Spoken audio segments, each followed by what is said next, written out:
With our heroes assembled in the world of Void, the Tournament of Power is about to begin as Dragon Ball Super Manga chapter number 33 reveals new information in relation to the beginning of the Tournament of Power, as well as shocking eliminations that have never occurred in the anime's version of the tournament. So strap on in and hold on to your Dragon Balls, because we are going to be diving into Dragon Ball Super Manga chapter number 33 next.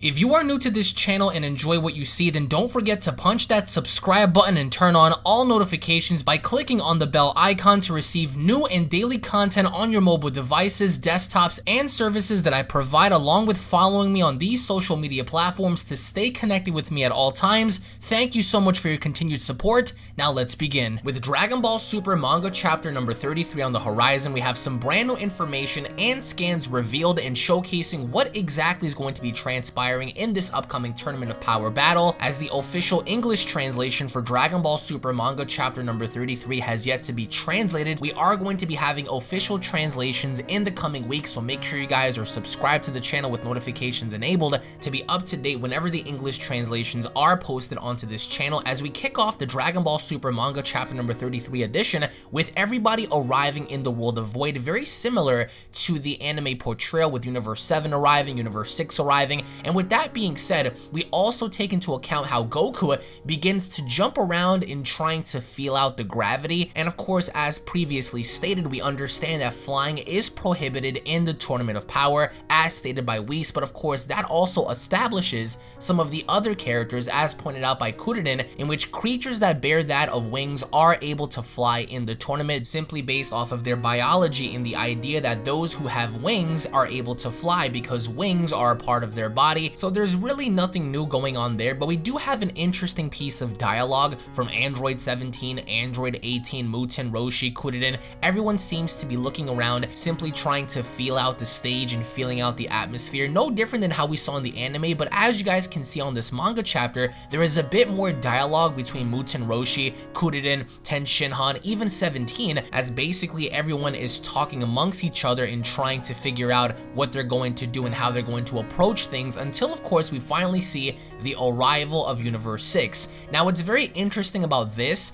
is we see the arrival of Universe 6 and Champa seems to be out of breath. He seems to be blaming Magetta for something, and the first person Goku notices is Hit. He waves hello to Hit. Hit looks back, but Goku also seemed to notice that Champa is a bit irritated. He's screaming at Kale and Caulifla, and we see how there's an exchange of dialogue between Hit and Goku, and that's never occurred in the anime portrayal, because simply put, in the anime portrayal in the beginning, when everyone first arrived, Hit never spoke out to Goku, nor did Goku ever speak directly out to Hit. So this is kind of foreshadowing that possibly in the manga, we may finally see our official rematch between Hit and Goku in the Tournament of Power, as they simply begin to have an exchange of words until Goku comes across Kaba. And it's because of this, as a direct result, Goku also notices Kale and Caulifla, and with Kaba noticing Goku, he also notices his Shisho, Master Vegeta, as he approaches him in introducing both Kale and Caulifla. So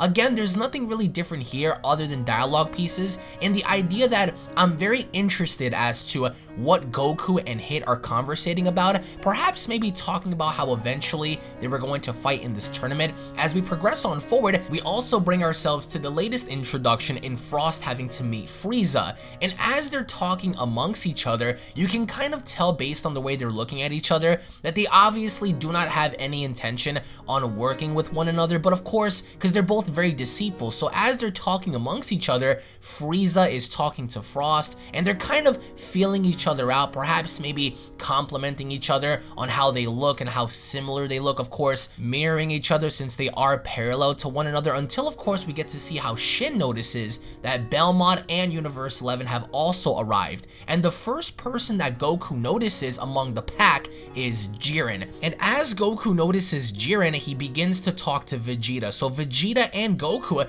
both have an exchange of dialogue as they stare out to Jiren, something that we haven't seen be done in the anime portrayal either. But of course, Goku being Goku, he does the exact same thing he does in the anime and the manga, and that's approach Toppo. He approaches Toppo, he says his hellos, and then he begins to question as to who Jiren is. And the first person he points out is Jiren, as everyone begins to look behind him, and Goku simply calling out Jiren on the fly. But unlike how we saw in the anime, Jiren doesn't simply teleport behind Goku, but more or less talks to Goku while his back is turned to him. So unlike how in the anime when we saw Jiren instantly just move behind Goku, here he never even budged. All he did was say a couple of words and Goku simply walked away, and Vegeta is pretty much chewing him out and saying, why did you have to go over there and embarrass yourself? And then as he's saying this, we see how the gods are talking amongst each other. The Daishinkan raises on up, he begins to summon the Omni Kings. The Omni Kings are there, and everyone is shocked. Everyone is surprised that the Omni Kings are sitting there on their little thrones. They're about to witness one of the greatest tournaments in all of history,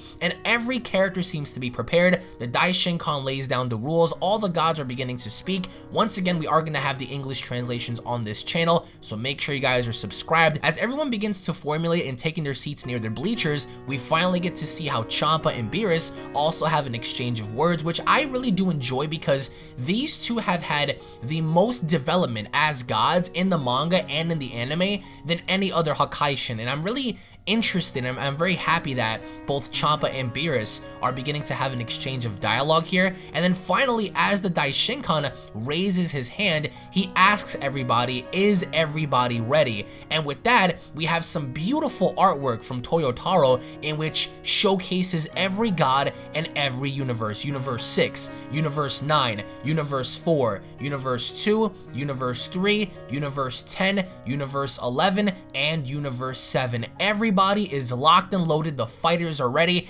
and what's most intriguing about this tournament is when it begins, and we get to see the second the Daishinkan raises his hand and saying begin. Unlike how we saw in the anime, the 5 primary characters who are arguably the strongest among the pack actually separate, that being Goku, Frieza, Vegeta, Android 18, and Android 17.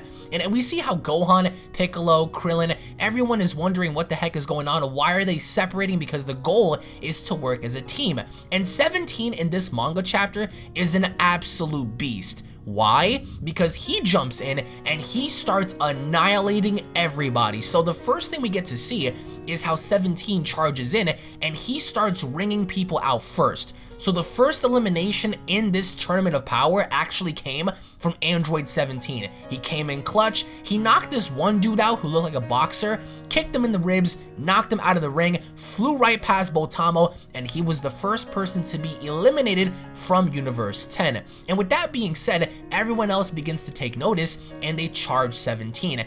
And even Ramush at this point is dumbfounded as to how his universe happened to be the very first to lose a fighter due to 17, and we get to see how this one dude that has dreadlocks looking like a jacked up Lil Wayne, he comes after 17, 17 clutches by catching his fist, he gives him a piece of dialogue, flips him over, kicks him in the ribs, 17 yet rings out another person, or so we believed. And what happened instead, this character rolls on by, he actually hangs on by the edge of the ring, and the same bird character that we saw in the beginning, he takes notice of 17, he flies up, and 17 doesn't seem to be concerned at all. And we get to see on the tournament stage as this bird character flies on up, he flies up and we're overlooking the tournament stage, and 17 instantly teleports behind this dude and kicking him right in the back of the neck. And Ramush is pissed because obviously it looks like 17 is targeting Ramush's warriors. And as this bird hits the ground, we get to see the same fighter that 17 thought he wrung out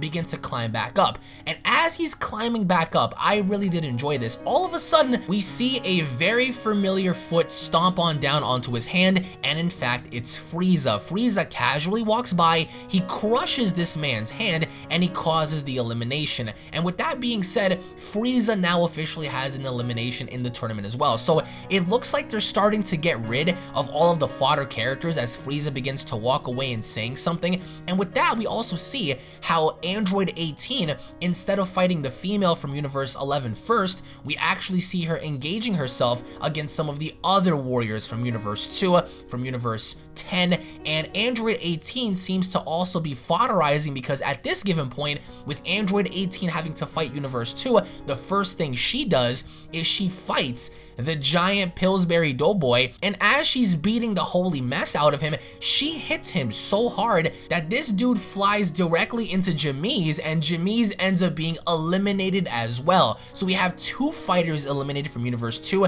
due to Android 18. And keep in mind, this Yard Rat was the same Yard Rat that was giving Gohan a difficult time with his instant transmission.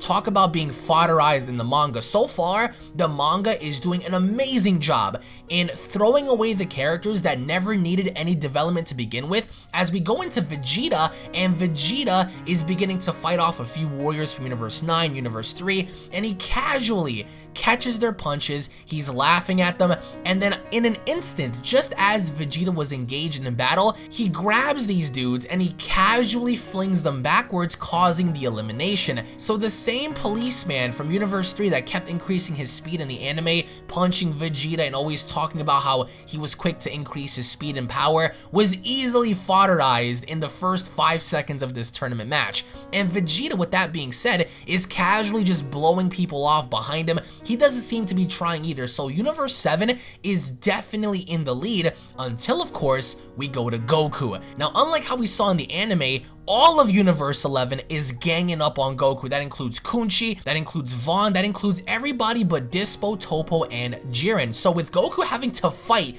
Universe 11 by himself, Goku keeps looking out in the distance and he sees Jiren. Now, what's the first thing we notice in the manga that hasn't been done in the anime? It looks like Jiren in the manga is actually doing something in the manga. Unlike how in the anime in the beginning, he was standing around, and it's because of this frustration, Goku goes into Super Saiyan, he casually flips over one of the Universe 11 warriors, and the rest of Universe 11 begins to charge at Goku, and Goku begins to casually fight everybody off. So it's literally, I would say, 7-on-1, 5-on-1, 4-on-1.